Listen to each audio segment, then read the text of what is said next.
Good morning बच्चों। आज हम स्थिति विज्ञान वाले चैप्टर में बल समुदाय के परिणामी एवं उनकी दिशा से संबंधित कुछ सवाल हल करेंगे। कल हमने 9.4 प्रश्नावली के सवाल हल किए थे और आज भी हम उसी प्रश्नावली के सवाल को हल करेंगे। तो 9.4 प्रश्नावली का प्रश्न नंबर 3 आज हम हल करेंगे। तो सबसे पहले प्रश्न को लिख लेते हैं। एक कण पर 4 बल P, 2P, 3√3P और 4P लगे हैं पहले तथा दूसरे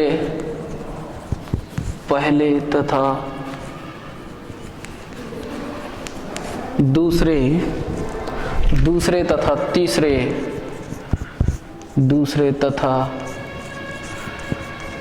तीसरे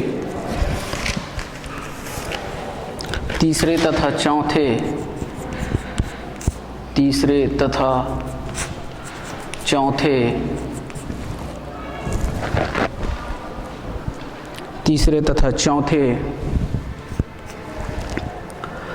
बलों के बीच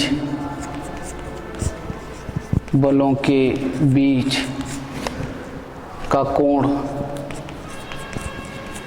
कोण क्रमशः 60 अंश, 90 अंश, 150 अंश हैं। परिणामी बल का परिमाण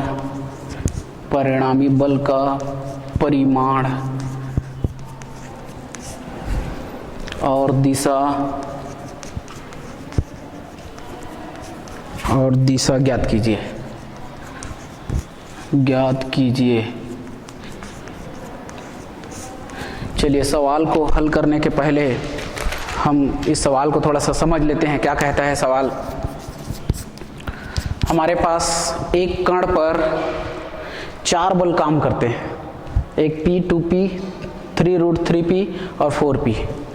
तो उस कण पर देख रहे हैं कि सवाल में ही दिया है पहले तथा दूसरे तथा तीसरे तथा चौथे बलों के बीच कोण क्रमशः का मतलब क्रम से 60 अंश का, 90 अंश का और 150 अंश का कोण बना हुआ है। तो हमको परिणामी बल का परिमाण और दिशा ज्ञात करनी है, यानी R का मान निकालना है। परिणामी बल का परिमाण यानी R और दिशा मतलब हमको कोण ज्ञात करके दिखाना है।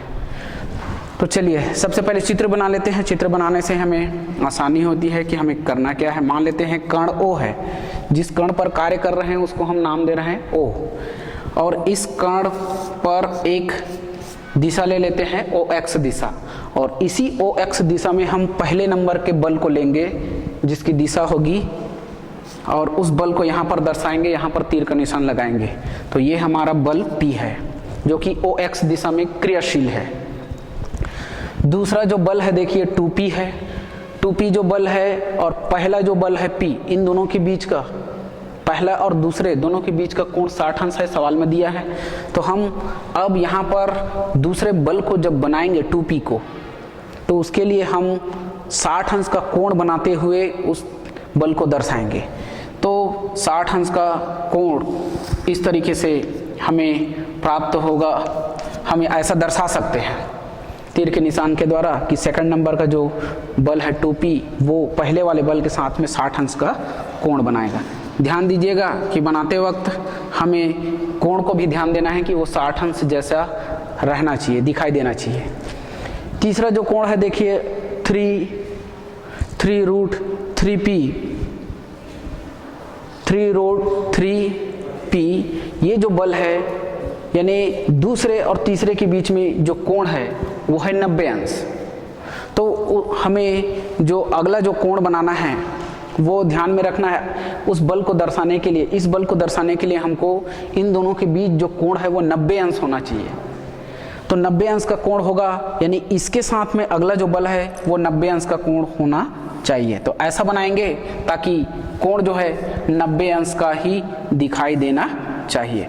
तो इस तरीके से हम यहाँ पर सीधी लाइन खींचेंगे ताकि इनके बीच का कोण जो है 90 अंश हमें दिखाई दे। और ये जो बल होगा वो होगा 3√3p। अगला जो बल है देखिए 4p। तो तीसरे और चौथे नंबर का जो कोण है उनके बीच का कोण 150 अंश होनी चाहिए। तो 150 अंश का कोण यानी चौथे बल को जब हम चित्र के माध्यम से दर्शाएंगे तो चौथा नंबर का जो कोण होगा वो इस तरीके से होगा ताकि इनके बीच में बनने वाला कोण हमें 150 अंश का कोण बनाना है, इसलिए थोड़ा सा झुकाव हम ज़्यादा करेंगे ताकि इनके बीच बनने वाला कोण हमें स्पष्ट दिखाई दे 150 अंश का। तो इस तरीके से ये जो बल होगा वो होगा 4p। चित्र के माध्यम से हमने सभी बलों को दिखा दिया है। अब हम यहाँ पर लिखेंगे, माना बिंदु O पर 4 बल क्रियाशील हैं। चलिए अब देखते हैं कि इन चारों बलों का जो परिणामी है उसे हम कैपिटल R मानेंगे और वो किस दिशा में होगी ये हमें फिलहाल नहीं मालूम, इसलिए हम किसी भी दिशा में उसको दर्शा सकते हैं। और वो OX के साथ में कोण जो बनाएगा उसको भी हम मानेंगे थीटा। तो चलिए यहाँ पर बना लेते हैं, इस तरीके से मान लेते हैं कि ये कैपिटल R है और ये OX के साथ में जो कोण बना रहा है मान लेते हैं वो है थीटा। तो यहाँ पर हमें लिखना पड़ेगा, माना बिंदु O पर 4 बल क्रियाशील हैं और वो 4 बल क्रियाशील हैं, साथ में हमको OX हमने दर्शाया है एक दिशा, तो OY भी दर्शाएंगे। तो हम OY दिशा को लंबवत ले लेते हैं। चलिए, तो ये हमारा OX और OY दो दिशाएं हो गई। तो यहाँ पर लिखेंगे, माना OX व OY दो विशिष्ट दिशाएं हैं, दो विशिष्ट दिशाएं हैं। अब देखिए, जहां बल P प्रथम नंबर का जो बल है वो हमने OX के अनुदिश लिया है, तो उसके बताएंगे हम। जहां विशिष्ट दिशाएं हैं, जहां बल P OX के अनुदिश है, हमने पहला नंबर का जो बल है उसको OX दिशा में लिया हुआ है। चलिए, अब हमें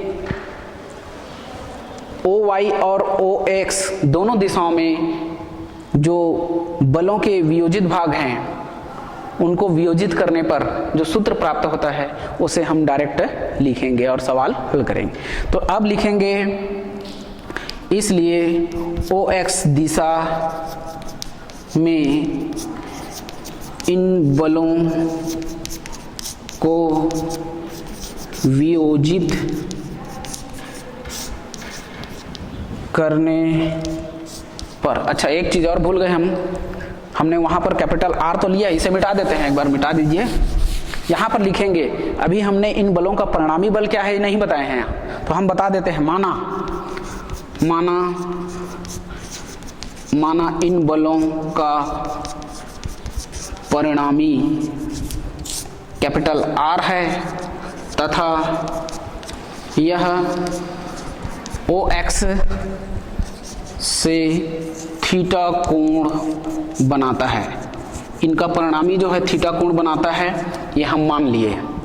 अब हम इन बलों को OX दिशा में वियोजित करने पर क्या प्राप्त होगा वो देखेंगे। तो अब लिखेंगे, इन बलों को,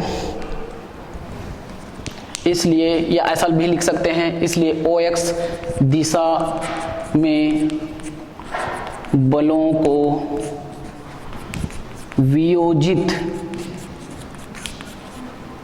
वियोजित करने पर, तो इन बलों को OX दिशा में जब वियोजित करेंगे तो हमें जो वियोजित वाला जो सूत्र है उसके हिसाब से मिलेगा R cos थीटा बराबर पहला नंबर का जो बल है वो है P, तो हम लिखेंगे P इंटू कॉस, और OX की दिशा में इसका जो कोण है वो है 0 अंश, प्लस सेकंड नंबर दूसरा नंबर का जो बल है वो है 2P, तो यहाँ लिखेंगे प्लस 2P इंटू कॉस, और पहले बल के साथ में सेकंड नंबर का जो बल है वो कोण बना रहा है 60 अंश, तो हम लोग यहाँ लिखेंगे 60 अंश, प्लस तीसरा नंबर का जो बल है वो है 3√3P इंटू कॉस।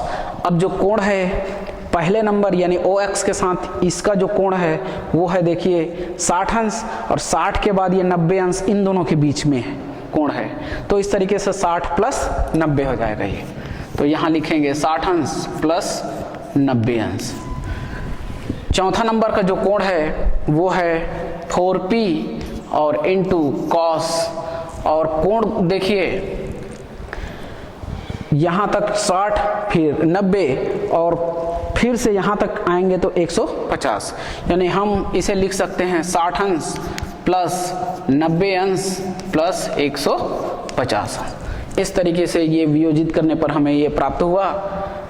अब दाहिने पक्ष को हल करते हैं, तो दाहिने पक्ष को हल करेंगे तो कैसे हल कर सकते हैं, P इंटू कॉस 0 का मान होता है 1, उसे यहाँ रख देंगे, प्लस यहाँ पर 2P हो जाएगा इंटू कॉस 60 अंश का मान होता है 1/2, उसे रख देंगे, प्लस 3√3P इंटू, और यहाँ पर कॉस 60 प्लस 90 है अंश है, तो हम इसे ऐसा भी कह सकते हैं 60 90 प्लस 60 कॉस 90 अंश प्लस 60 अंश भी लिख सकते हैं।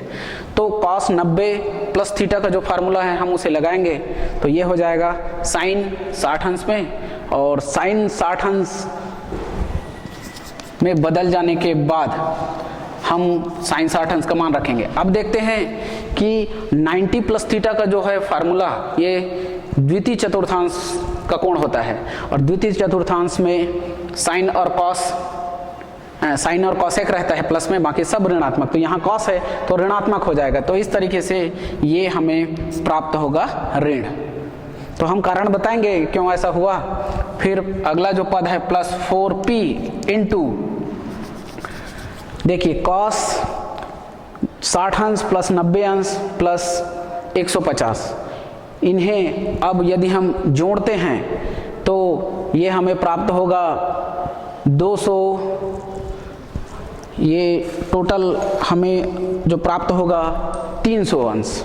देखिए ये 60 और 90 150 यानी 150 अंश, 150 अंश यानी 300, और ये हमें कॉस 300 अंश प्राप्त होगा, और कॉस 300 अंश का मान हमें मालूम नहीं है तो हम उसे लिख सकते हैं कॉस 270, कॉस 270 अंश प्लस 30 अंश, तो इस तरीके से ये हमें 300 अंश प्राप्त होता है। तो 300 अंश को हम तोड़ के ऐसा लिख सकते हैं। चलिए अगला काम आगे। अच्छा, अभी जिन चीज़ों का मान, जिनका मान हमने रखा है उसको हम यहाँ पर बता सकते हैं, चूँकि कॉस 0 अंश बराबर 1 होता है। फिर हमने रखा था कॉस 60 अंश का मान होता है 1/2। फिर कॉस यहाँ पर सूत्र लगाए हैं 90 डिग्री प्लस थीटा बराबर माइनस साइन थीटा होता है, ये फार्मूला यूज़ किए हैं। और एक हमने बस अभी फ़िलहाल ये नहीं, इसका सूत्र नहीं लगाए हैं। तो इस तरीके से इतने सूत्रों का हमने इस्तेमाल किया तो हम उनको ऐसा लिख सकते हैं। चलिए अगले पद में P और 1 का गुणा होगा तो ये हो जाएगा P प्लस, यहाँ पर 2 से 2 कैंसिल हो जाएगा तो बचेगा फिर से P माइनस 3√3P, और साइन 60 अंश का मान होता है √3/2, तो हम ऐसा रख सकते हैं। प्लस यहाँ देखिए 4P और यहाँ पर cos 270 प्लस 30 अंश है तो ये लिखेंगे 4P और cos 270, जहाँ 270 का आता है cos 270 प्लस थीटा पूरा कोण त्रिकोणमिति का सूत्र, तो 270 में से ये त्रिकोणमिति अनुपात बदल जाता है, तो cos बदल जाएगा साइन में, तो इस तरीके से ये हो जाएगा साइन और 30 अंश। फिर हम देखते हैं यहाँ पर 270 प्लस थीटा, ये जो है कोण हमारा 270 प्लस थीटा, यानी ये हमारा चौथे चतुर्थांश का कोण होता है, और चौथे चतुर्थांश का जो कोण है, चौथे चतुर्थांश में कॉस और सेक दो त्रिकोणमिति अनुपात होते हैं जो कि धनात्मक होते हैं, और यहाँ पर कॉस है इसलिए ये भी धनात्मक होगा। तो इस तरीके से हम ऐसा रख सकते हैं। अब यहाँ पर बताएंगे कारण, क्योंकि कॉस 270 अंश प्लस थीटा बराबर ये होता है साइन थीटा। इस तरीके से ये हम कारण बता दिया। अगला देखिए, P और P आपस में जुड़ जाएगा तो ये हो जाएगा 2P माइनस, यहाँ देखिए 3√3 आपस में गुणा होगा तो हम गुणा कर सकते हैं, तो ये 3 हो जाएगा, और 3 का फिर से गुणा होगा तो 9/2 P हो जाएगा, प्लस 4P इंटू साइन 30 अंश का मान जो होता है उसे फिर रखेंगे यहाँ, तो साइन 30 अंश का मान 1/2। तो यहाँ पर बता देंगे क्योंकि साइन 30 अंश बराबर 1/2 होता है।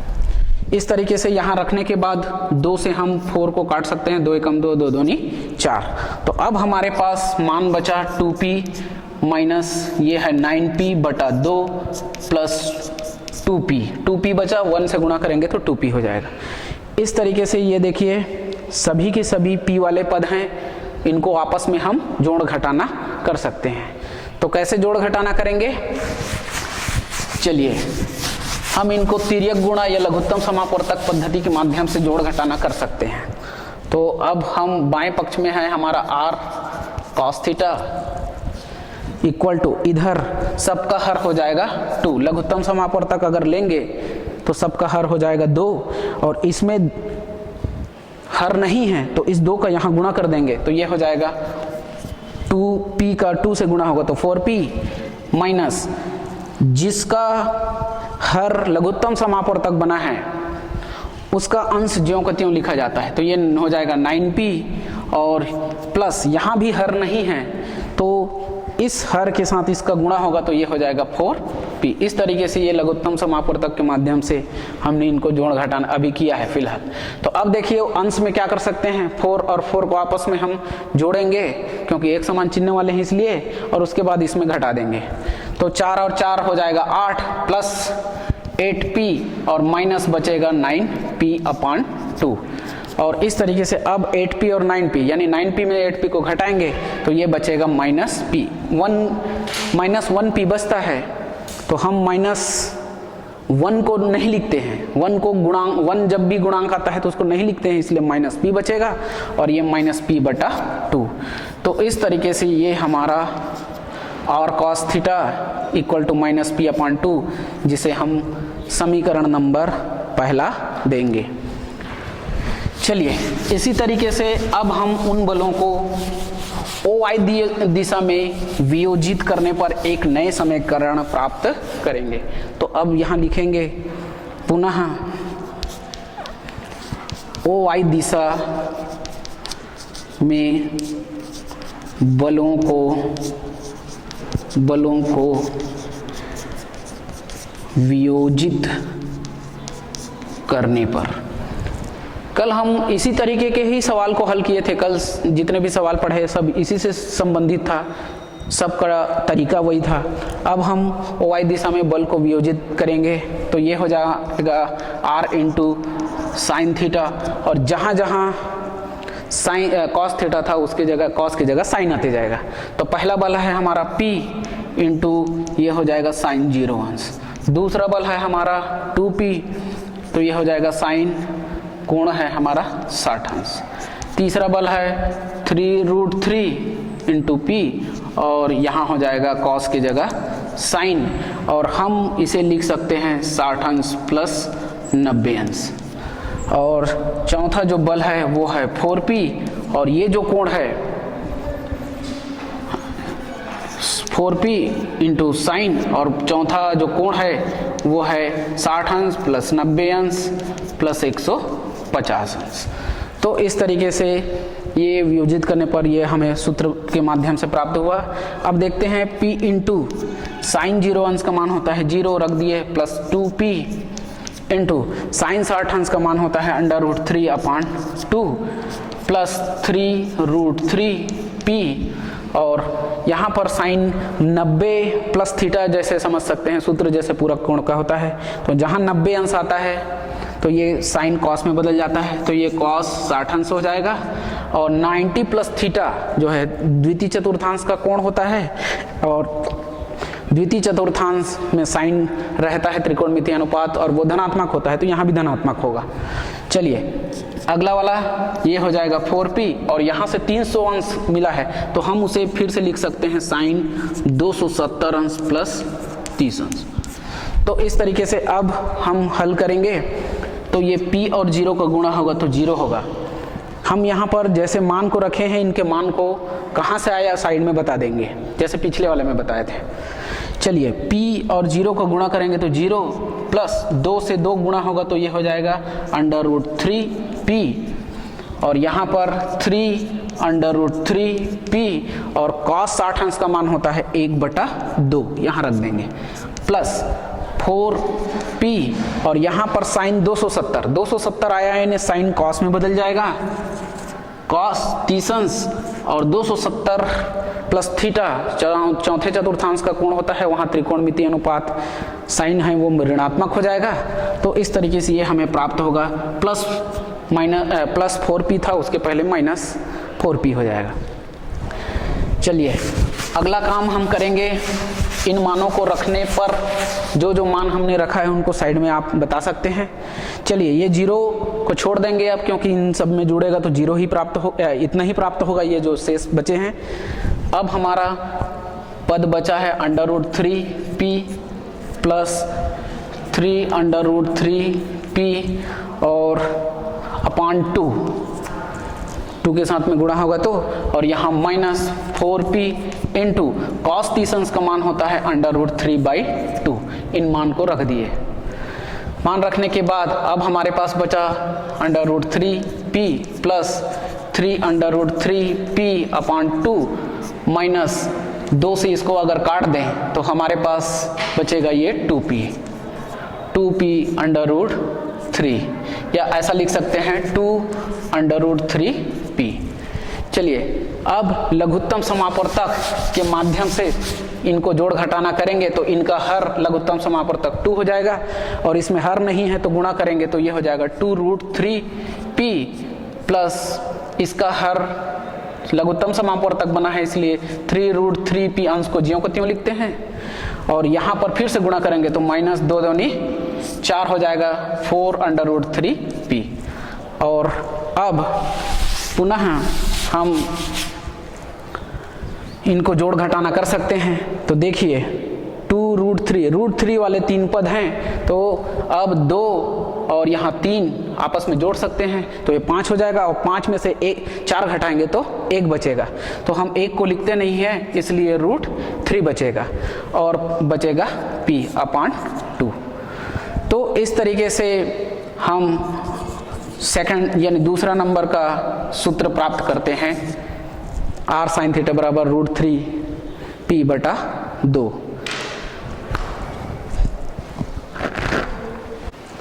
चलिए हम इन बलों को 2 दिशाओं में वियोजित करने पर 2 समीकरण हमें प्राप्त हुए हैं। अब उन दोनों समीकरणों को हम स्क्वायर यानी वर्ग करके जोड़ देंगे आपस में, तो फिर हमें परिणामी बल r प्राप्त होगा। चलिए तो हम लोग अगला काम वही करेंगे, समीकरण पहला एवं दूसरा को वर्ग करके जोड़ने पर ऐसा लिखेंगे, समीकरण पहला एंड दूसरा को वर्ग करके जोड़ने पर। तो वर्ग करके जोड़ेंगे तो हमारा समीकरण पहला का लेफ्ट हैंड साइड समीकरण दूसरे के लेफ्ट हैंड साइड से जोड़ेंगे। तो पहला समीकरण का लेफ्ट हैंड साइड है r cos थीटा, तो वो स्क्वायर करेंगे, वर्ग करेंगे तो r स्क्वायर, और ये हो जाएगा cos स्क्वायर थीटा। फिर जोड़ना है इसलिए प्लस चिन्ह लगाएंगे, और दूसरे समीकरण का लेफ्ट हैंड साइड बायां पक्ष है r sin थीटा, तो उसका स्क्वायर करेंगे तो वो हो जाएगा r square into sine square theta. इस तरीके से लेफ्ट हैंड साइड आपस में जुड़ गया। अब हम दूसरे पहले समीकरण के दूसरे दाहिने पक्ष की ओर चलते हैं। तो हमारा जो समीकरण नंबर पहला है उसका दाहिना जो पक्ष है वो है -p/2। तो हम -p/2 का वर्ग कर देंगे और जोड़ेंगे हम समीकरण नंबर दूसरा का दाहिना पक्ष है इसका भी वर्ग कर देंगे, और ये हो जाएगा √3/2p का स्क्वायर। तो इस तरीके से वर्ग करके जोड़ने पर ये हमें प्राप्त हुआ। अब इन्हें आगे हम हल करेंगे, और हल करके हम यहाँ से r का मान निकालेंगे जो कि इन बलों का परिणामी बल होगा।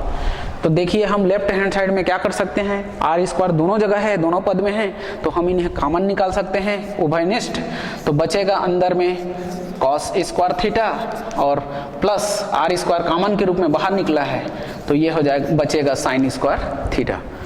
दाहिने पक्ष में देखने पर हम इस यदि ब्रैकेट को खोलते हैं तो ये स्क्वायर चिन्ह में भी लगेगा और इनमें भी लगेगा।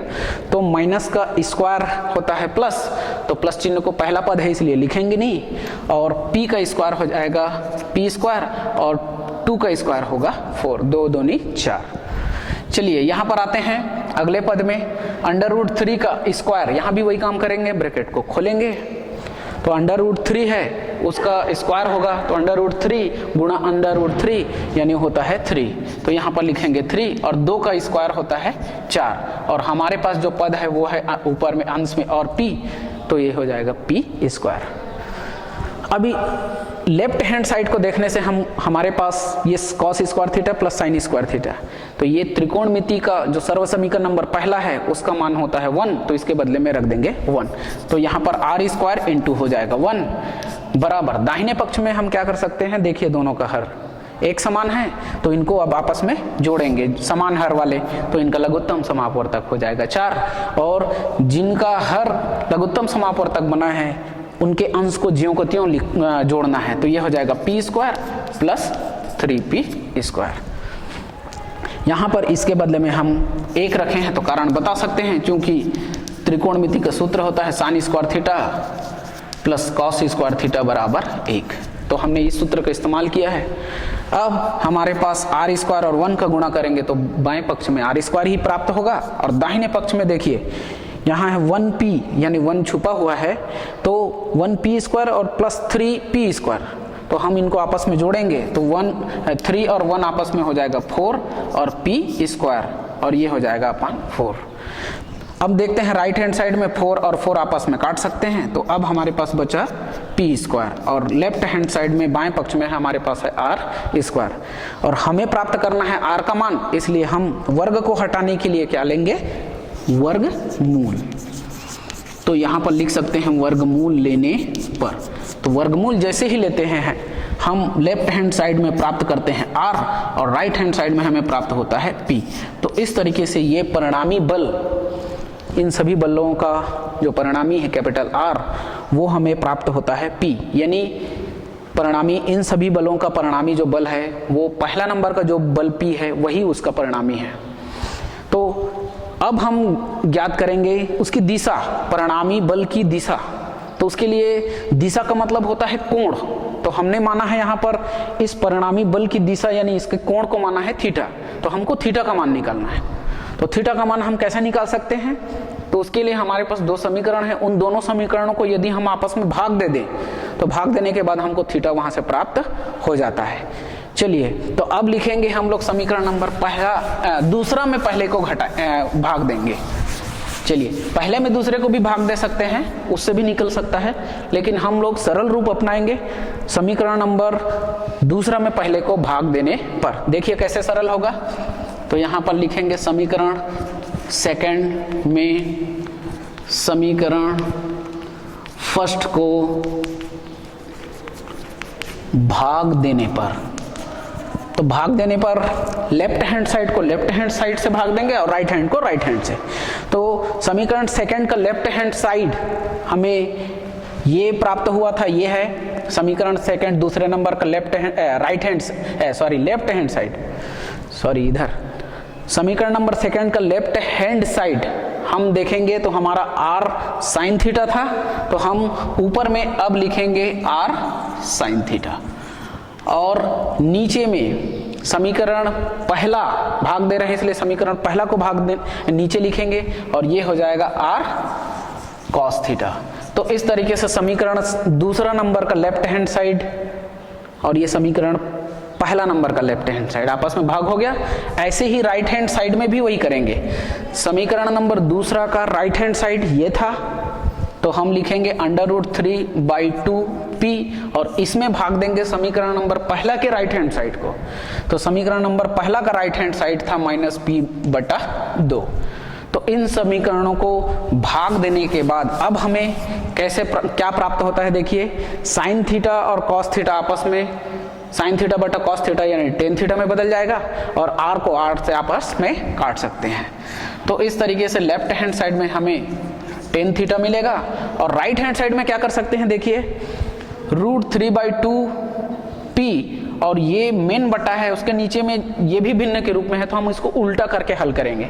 तो √3/2p इंटू गुणा, भाग जो है गुणा के चिन्ह में बदल जाएगा और हम इसे उल्टा लिख सकते हैं -2/p, या और कंफ्यूजन बढ़ता है तो हम ऋण चिन्ह को p में ही लगा के रखे रहते हैं, तो उससे कंफ्यूजन नहीं बना रहेगा। अब हम क्या कर सकते हैं, गुणा कर रहे हैं तो गुणा हो रहा है तो ऊपर में 2 है नीचे में 2 है, इनको आपस में काट सकते हैं।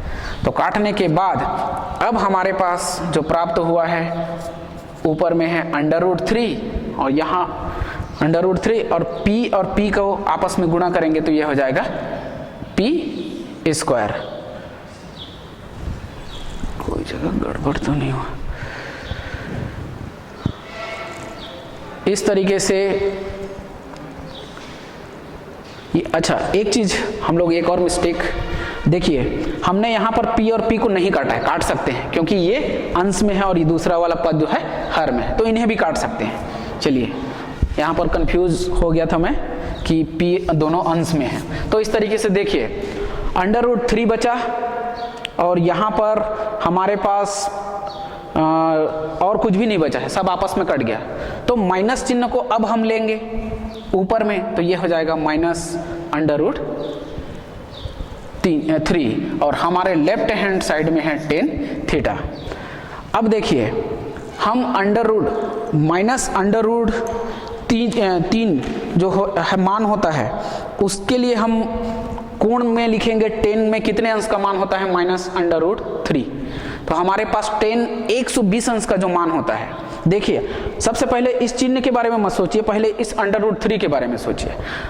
किस कोण का मान होता है 10 में √3, तो 10 60 अंश का मान होता है √3 और हम 60 अंश के मान को ही 120 अंश का मान लेते हैं, यानी वही मान होता है 120 अंश का मान, लेकिन वो ऋणात्मक में बदल जाता है। तो 10 60 अंश का मान √3 होता है और उसी को यदि 10 120 अंश का मान लें तो वो -√3 होगा। तो इसके बदले में हम लिख सकते हैं अब 10 120 अंश। तो इस तरीके से अगली बार में हम लिखेंगे 10 120 अंश। यहाँ पर कारण बता सकते हैं कि हमारे पास त्रिकोणमिति सारणी में जो मान है वो होता है 10 120 अंश का मान -√3। तो इस तरीके से ये दाहिने पक्ष में 10 120 अंश और बाएं पक्ष में है हमारा 10 थीटा। अब यदि हम 10 त्रिकोणमिति अनुपात को विलोपित कर दें तो हमारे पास बचेगा थीटा बराबर 120 अंश। तो यहाँ पर लिखेंगे इसलिए थीटा बराबर 120 अंश।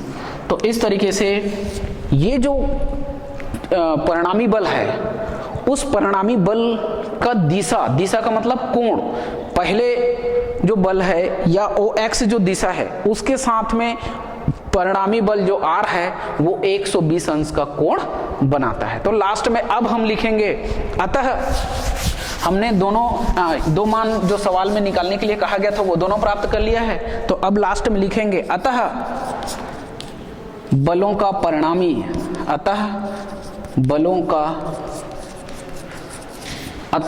परिणामी P तथा OX या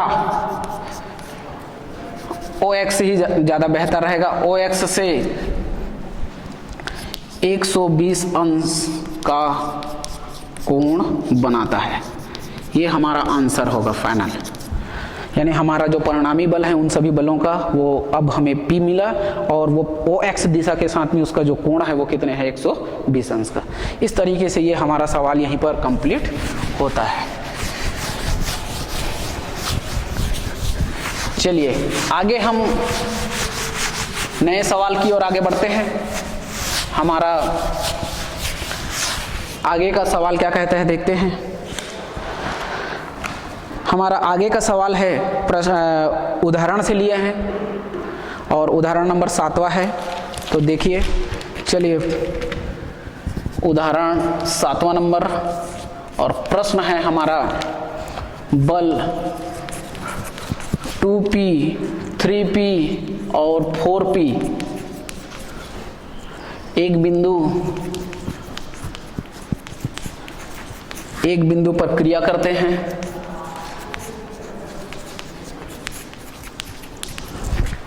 एक बिंदु पर क्रिया करते हैं और उनकी दिशाएं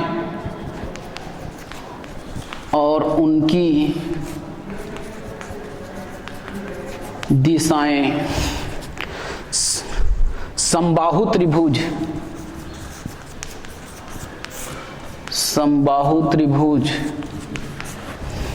की भुजाओं के क्रमानुसार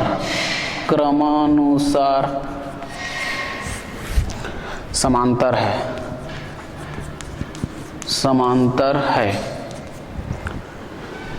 उनके परिणामी का परिमाण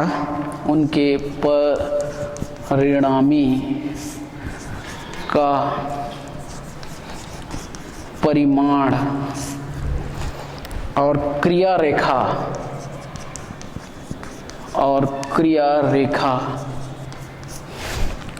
ज्ञात कीजिए। देखिए सवाल को पहले समझ लेते हैं, सवाल क्या कहता है, उसके बाद हल करेंगे। देखिए बल 2P, 3P और 4P ये तीन बल हैं, एक बिंदु पर क्रिया करते हैं। हम मान लेंगे कोई भी बिंदु O है, उस पर तीनों के तीनों क्रिया करते हैं और उनकी दिशाएं, अब देखिए यही असली इंपॉर्टेंट है इस सवाल में, उनकी दिशाएं समबाहु त्रिभुज की भुजाओं के क्रमानुसार समांतर है। यानी तीनों बल जो है जैसे समबाहु त्रिभुज होता है, देखिए समबाहु त्रिभुज में क्या होता है, तीनों भुजाएं बराबर लंबाई के होते हैं और बराबर लंबाई के होते हैं, साथ में इनके दो बलों के बीच का जो कोण होता है वो होता है, प्रत्येक कोण जो है दो भुजाओं के बीच का कोण 60 अंश, यानी तीनों जो कोण होते हैं वो 60 अंश का होता है। तो 60 अंश के कोण त्रिभुज में होता है, लेकिन हम लोग यहाँ पर हमारे पास 360 अंश का कोण है, क्योंकि वृत्त के आकार में हम समतल को लेंगे, कोण को यहाँ पर हम 360 अंश में बताएंगे, इसलिए यहाँ पर 60 अंश के कोण के बजाय हम लोग 3 बराबर कोण में उनको बांटेंगे 360 अंश को, तो वो हमारा हर जो बल है वो 120 अंश के कोण बनाते हुए, हर दो बलों के बीच का जो कोण होगा वो होगा 120 अंश। तो 60 के बजाय ये त्रिभुज में होता है, लेकिन यहाँ पर हम लोग बताएंगे समतल में, जब बताएंगे कोण को कि तीनों बल जो है 120 अंश के कोण बनाते हुए एक दूसरे से क्रियाशील हैं। तो ये समबाहु त्रिभुज की भुजाओं का मतलब वही है कि इन तीनों बलों के बीच में आपस में जो बल है, उन बलों के बीच का जो कोण है वो 120 अंश होगा। उनके परिणामी का परिमाण, यानी इन तीनों बलों का परिणामी हम कैपिटल R मान लेंगे, और उनकी क्रिया रेखा ज्ञात कीजिए। क्रिया रेखा का मतलब होता है उसकी दिशा, और दिशा का मतलब होता है थीटा का मान निकालना। तो फिर से वही थीटा निकालेंगे जैसे अभी पिछले सवाल में हमने किया है। चलिए सवाल को हल करने का तरीका भी वही है लगभग, हमको बस समझना है कि 3 बल हैं, तो हम पहले बल 2P को OX के अनुदिश मान लेंगे, दूसरे वाले 3P को 120 अंश का कोण बनाते हुए बनाएंगे, और तीसरे वाले को भी 120 अंश का कोण। तो हम मान लेते हैं कि ये तीनों बल बिंदु O पर क्रियाशील हैं और ये OX दिशा है, मान लेते हैं ये OY दिशा है। चलिए दो ठो दिशा मान लिए, एक OX दूसरा OY, और जो पहला नंबर का जो बल है 2P हम मान लेते हैं कि वो OX दिशा में क्रियाशील है। चलिए अब हमारे पास दूसरा नंबर का जो बल है वो 3P है। उस 3P को कैसे बनाएंगे? पहले वाले बल से 120 अंश का कोण बनाते हुए। तो अगर यहां बनाते हैं तो 90 हो जाएगा, तो 120 अंश का कोण यानी लगभग इस तरीके से बनेगा। तो हम इसे इस बल को 3P बल को यहां दर्शाएंगे। तो अब हमारे पास इन दोनों के बीच का जो कोण है वो है 120 अंश। चलिए अब अगला जो बल है 4P उसे बनाएंगे चित्र में। तो 4P जो है तो 3P के साथ 4P जो बनेगा वो भी 120 अंश का कोण बनेगा। तो यदि हम यहां पर ऐसे लाइन खींचते हैं, तो इनके बीच में 90 डिग्री का कोण बनता है। तो हमको 120 यानी आगे बढ़ाना है, यानी लाइन जो खींचेंगे वो इस तरीके से होगा, और ये हमारा होगा 4P बल। तो इनके बीच का जो कोण है वो होगा 120 अंश। तो स्वाभाविक है कि ये इन पहले वाले और तीसरे बल के बीच का कोण भी 120 होगा, तब 360 अंश पूर्ण होता है। तो इस तरीके से इन बलों को दर्शाने के बाद अब देखते हैं कि इनका परिणामी क्या होगा। तो इनके परिणामी को हम मान लेते हैं। चलिए यहाँ पर मान लेते हैं कि इनका परिणामी कैपिटल R है, और वो पहले वाले के साथ में ये जो कोण बना रहा है वो मान लेते हैं थीटा। तो हमको R और थीटा का मान फिर से निकालना है। तो यहाँ पर लिखना पड़ेगा माना तीनों बल बिंदु O पर क्रियाशील हैं, बिंदु O पर क्रियाशील हैं, जहां बल 2P दिशा OX के अनुदिश है। हमको शुरुआत में बताना पड़ेगा कि पहला नंबर को बल को हमने OX के अनुदिश यानी उसी की दिशा में लिया है। अनुदिश का मतलब होता है दिशा में, और दिशा का मतलब होता है कि हम बल की क्रिया रेखा है, बल उस दिशा में क्रिया कर रही है, OX की दिशा में। चलिए अब हम तीनों बलों का परिणामी मान लेते हैं। माना इन बलों का परिणामी, कैपिटल R है, तथा यह OX दिशा से थीटा कोण बनाता है, ऐसा थीटा कोण बनाता है। तो हमने थीटा कोण बनाता है करके मान लिए। अब हम इन तीनों बलों को OX दिशा में वियोजित करने पर जो सूत्र हमें हमारे पास है, उस सूत्र का इस्तेमाल करके एक समीकरण नंबर पहला प्राप्त करेंगे, जैसे पहले पिछले सवालों में किए हैं। चलिए तो अब हम लिखेंगे इन बलों को OX दिशा में वियोजित करने पर। तो अब यहां पर लिखेंगे, इसलिए OX दिशा में बलों को वियोजित करने पर, तो बलों को वियोजित करेंगे तो ये हमारा हो जाएगा R cos theta left hand side में, और उधर देखिए राइट हैंड साइड में हमें प्राप्त होगा पहला नंबर का जो बल है वो है 2P इंटू कॉस, पहला नंबर का बल OX के साथ में 0 अंश का कोण बनाता है, प्लस दूसरा नंबर का जो कोण है बल है 3P है, तो पहले नंबर के कोण बल या OX के साथ में इसका जो कोण है वो है 120 अंश का, प्लस तीसरा नंबर का जो बल है वो है 4P, और तीसरा नंबर का जो बल 4P है वो पहले वाले बल के साथ में 120 अंश यहाँ तक है और 120 अंश और, यानी ये 120 अंश प्लस 120 अंश का कोण बनाता है। इस तरीके से 3P करने के बाद देखिए 4P तीसरा नंबर का बल हो गया। अब हम इन्हें हल करेंगे, तो कैसे हल कर सकते हैं? ये हो गया 2P इंटू कॉस 0 अंश का मान होता है 1 प्लस 3P कॉस 120 अंश का मान, तो कॉस 60 अंश का जो मान होता है वही 120 अंश का मान होगा, तो cos 60 अंश का मान होता है 1/2, तो cos 120 अंश का मान होगा 1/2, लेकिन वो माइनस में हो जाता है, तो इस तरीके से -1/2 लिखेंगे, प्लस 4p और ये cos 120 यानी 240 अंश का मान, तो हम इसे लिख सकते हैं cos 240 जो प्राप्त होगा उसे हम लिख सकते हैं 270 - 30 अंश लिख सकते हैं। 240 तभी बचेगा, यानी 240 को दूसरे रूप में ऐसा लिख सकते हैं। चलिए, इस मान को हमने रखा है, क्या रखा, cos 120 अंश बराबर -1/2 होता है, ऐसा हम साइड में बता देंगे। चलिए, अब हम 2p और 1 को गुणा करेंगे तो ये हमें 2p ही प्राप्त होगा, और ये प्लस और माइनस का गुणा करेंगे तो माइनस प्राप्त होगा, और 3p और 1 का गुणा करेंगे तो ये 3p ही प्राप्त होगा बटा 2। चलिए, यहाँ पर प्लस 4p और cos 270, जहां 270 आया, 270 प्लस थीटा या माइनस थीटा, तो 270 वाला त्रिकोणमितीय अनुपात बदल जाता है साइन में, तो साइन 30 अंश हो जाएगा, और 270 माइनस थीटा यानी तृतीय चतुर्थांश का कोण है ये, और तृतीय चतुर्थांश में tan और cot त्रिकोणमितीय अनुपात धनात्मक होता है, और यहाँ cos है इसलिए ऋणात्मक हो जाएगा, तो ये प्लस जो है किस में बदल जाएगा, माइनस में। यहाँ पर कारण बता सकते हैं, क्योंकि cos 270 अंश माइनस थीटा बराबर होता है माइनस साइन थीटा, ऐसा कारण बता सकते हैं। चलिए, अब हमारे पास यहाँ बचा 2p - 3p/2 और -4p, और साइन 30 अंश का मान होता है 1/2, हम यहाँ पर लिख सकते हैं, क्योंकि साइन 30 अंश बराबर 1/2। यहाँ पर इन्हें काट सकते हैं, 2 एकम 2, 2 दूनी 4, तो अब हमारे पास बचा 2p - 3p/2 माइनस 2p बचा यहाँ, तो ये प्लस 2p और माइनस 2p आपस में घटेगा, और घटेगा तो दोनों का मान बराबर है इसलिए कटेगा, तो काट सकते हैं ऐसा।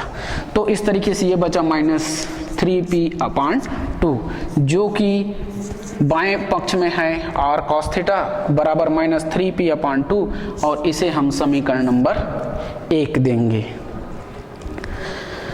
अब हम आगे के सवाल को कल हल करेंगे, और कैसे हल करेंगे, हम इन बलों को OI दिशा में वियोजित करेंगे, और सूत्र लगाने के बाद इसी तरीके से हल करके समीकरण नंबर 2 प्राप्त करेंगे, और उसके बाद जैसे हमने पिछले सवाल में हल किया था, दोनों समीकरणों को वर्ग करके जोड़ देंगे, तो वो हमें परिणामी बल R प्राप्त होगा। और दिशा ज्ञात करने के लिए, यानी क्रिया रेखा ज्ञात करने के लिए फिर से हम थीटा का मान ज्ञात करने के लिए पिछले सवाल में जैसा हल किए थे वैसी करेंगे। तो बच्चों, आज के लिए इतना ही, धन्यवाद आप सभी का।